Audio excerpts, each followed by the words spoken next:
Good evening. I hope all is well with everyone. I am just sitting right in front of the window inside of the room that I'm at, and I'm just reflecting. I've been doing a lot of honestly worrying, reflecting, pondering. Been having spouts where one instance I feel angry, the next I feel sad, depressed, and really just not knowing what to do, not knowing what to do next. This is a really, really hard situation for me. And just as alone as I feel, like that doesn't make it any better at all. Like there has been very, very little people in my corner to help with things, rather it be paying for a night in the room, buying me food, giving me a couple of dollars, something like that, just to hold me over. But not only can people do so much, but you know, I don't want to be the one continuously having to like beg and borrow, and like I just don't feel good about that. I really don't.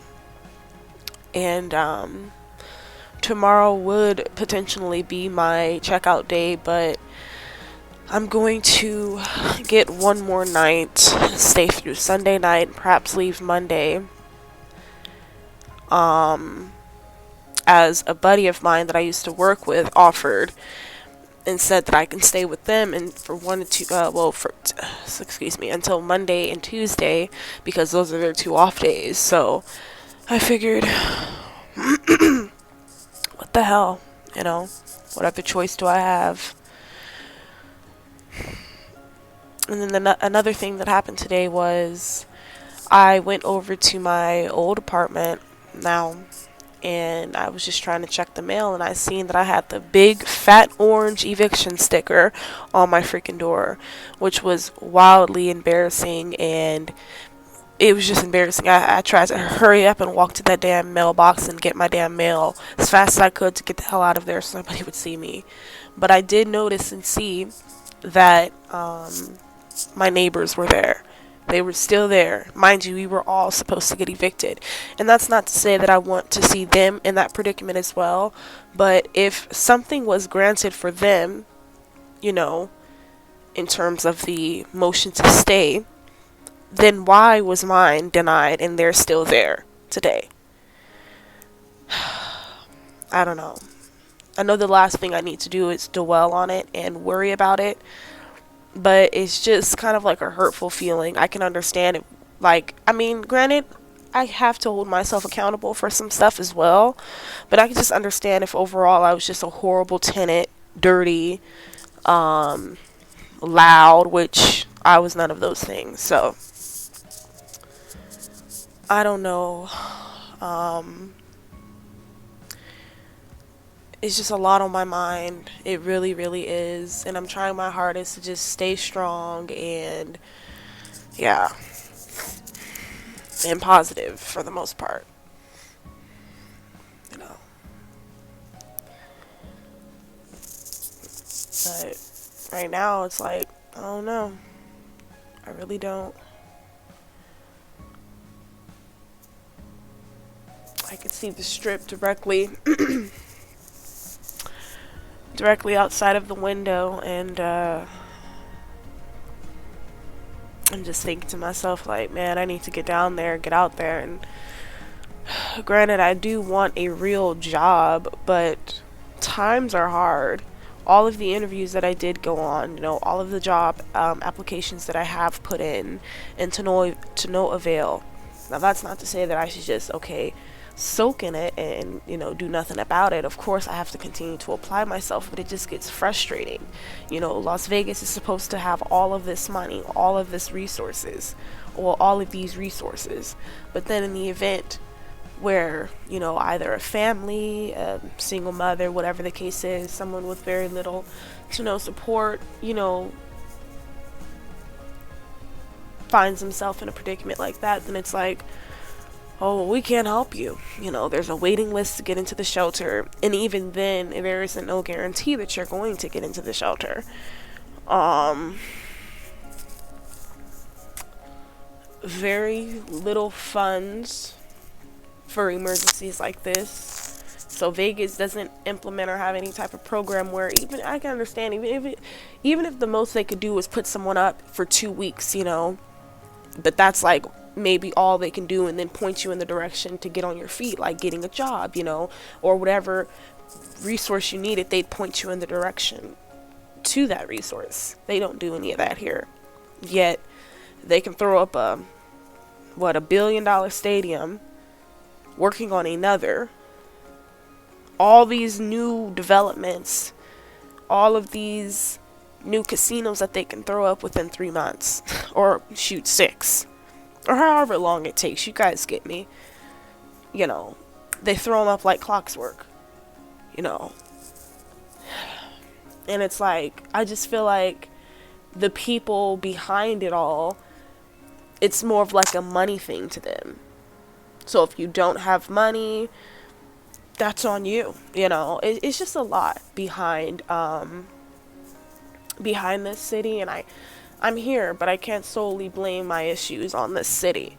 But I just wish, and I'm just speaking, I guess, hypothetically, hoping to see some change and some turnaround, because that will clean up the homeless. You know, not everyone that's homeless wants to be homeless. You know, some people, yeah, may have given up, but can you blame them? You know, the reason I'm making this video is because I don't really have somebody that can, I just feel like one of the most misunderstood beings ever. Like, I don't have anyone that could truly just understand me, or, and I'm speaking this family wise, not, you know, the 2 good friends that I've come across that have helped me, you know, in this need, my male friends. But yeah, so it's just like I don't have anyone that I could feel like could truly empathize with me, because some people in my life have been through this situation, but theirs has been, and that's the other scary thing about this, like theirs has been an ongoing issue, whether, like, when people become homeless, it is true, it's very hard to get out of it. And like, I don't have nobody that I can look at that has been homeless in my life, but miraculously they got their shit together, they changed, they became better, they got, you know, on their feet again, got a job. And I get it takes time, but they were able to transform themselves from that situation, as opposed to staying stuck in it. I do not want to stay stuck in this. I really don't. This has been a very, very humbling experience for me.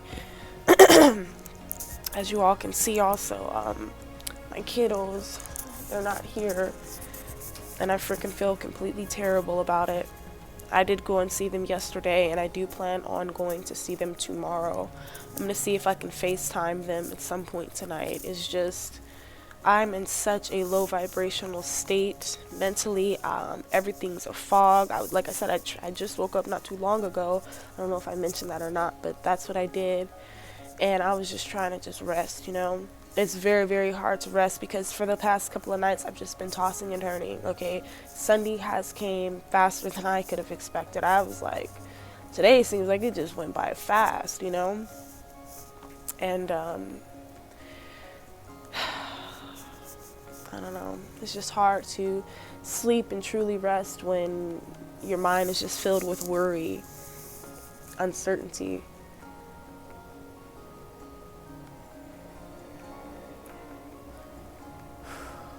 This is a huge learning experience, so it really is.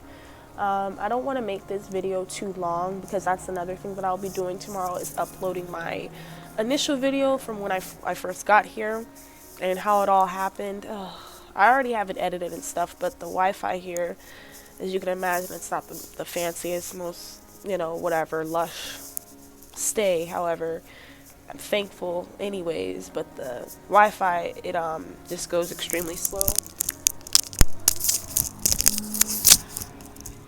And it gives me issues and trouble when I try to, like, send or export the video. So, I'm going to be going to Starbucks tomorrow where I will definitely be just really, really and truly clearing my mind. I'm going to take my laptop, my notebook, perhaps my planner, and I want to stay out of here for a couple of hours tomorrow because this is also attached to a casino, so you all know that's a no bueno for me. I shouldn't really truly be any feet or vicinity of a casino because I actually have to attest some of these circumstances to that. Because had I did right by my money, been smarter, and just never gambled, this hit and this emergency, this rock bottom, wouldn't be so emotionally painful. I feel distraught, shocked. It's just a whole bunch of emotions I feel. But anyways, I do plan to go to Starbucks, relax there for a few hours, use their Wi-Fi, which we all know is really good Wi-Fi. I'm gonna apply for some jobs. That would definitely give me some motivation because it's in a different, scenery per se. But yeah, I have to do what I have to do. In the meantime, as far as getting money, I am surely in survival mode now like no other. But for my kids, just to be, I'm not saying I can never have my kids again or I'm never going to see them, but this is really a hurtful and painful thing. At least when I had my apartment, I knew I had a freaking a roof over their heads. I knew that we would have never had to, well, in my mind then, be subjected to this. And I don't want to subject my kids to this hotel living, especially being that this one has a casino right downstairs. I definitely do not want to struck or I don't want to struck any type of curiosity in my daughter. Shoot, both of them. I don't want them to look at something like that. That's cool. So I just wouldn't feel comfortable having them here. Now, ultimately, because after 30 days, of course, I will have the eviction officially on my credit. So it is going to be hard as hell. It's not impossible, but it is going to be hard as hell, and it will perhaps take a while for me to get stable housing again, like an apartment, due to this huge, disgusting credit factor that just ruins everything, it seems. But ultimately my plan is to get us in an extended stay someplace, so those are just hotels, so that would be, I'd feel comfortable with that, because the ones that I've seen, they kind of look like little mini apartments, if you will. It has the refrigerator, the microwave, a stove, so it kind of gives you that feel of an apartment more so. So I'd feel much more comfortable having my kids there. And so that's definitely what I plan to do. But yeah, guys, this is my reality currently. I'm just trying to stay strong, really. I really am. It is very, very difficult. And then I've contacted my dad's side of the family. Well, I guess my nana, my grandmother. But no one has reached out to me and offered any. I talked to my dad the day I got locked out, but he hasn't offered I don't know, any assistance, anything. With my dad, every time I speak with him, it's always well, if you would have did this and you should have did that and you could have did this, and okay, I get it. I fucked up. I've made mistakes that I'm holding myself accountable for. But what is the fucking solution? Shoulda, woulda, coulda ain't gonna get me nowhere right about now. I'm still here. This is still the reality. And I don't think he's processing that. Hence why we've always had a rocky, or rather non-existent relationship. But yeah, nobody on my dad's side has, reached out to me. So it's just crazy, knowing that you're in this world, you exist, you're somebody, you supposedly come from this family, but they wouldn't give a damn what the hell you were going through, how you were going through it. Just keep them out of it, because they ain't gonna bother to contact you.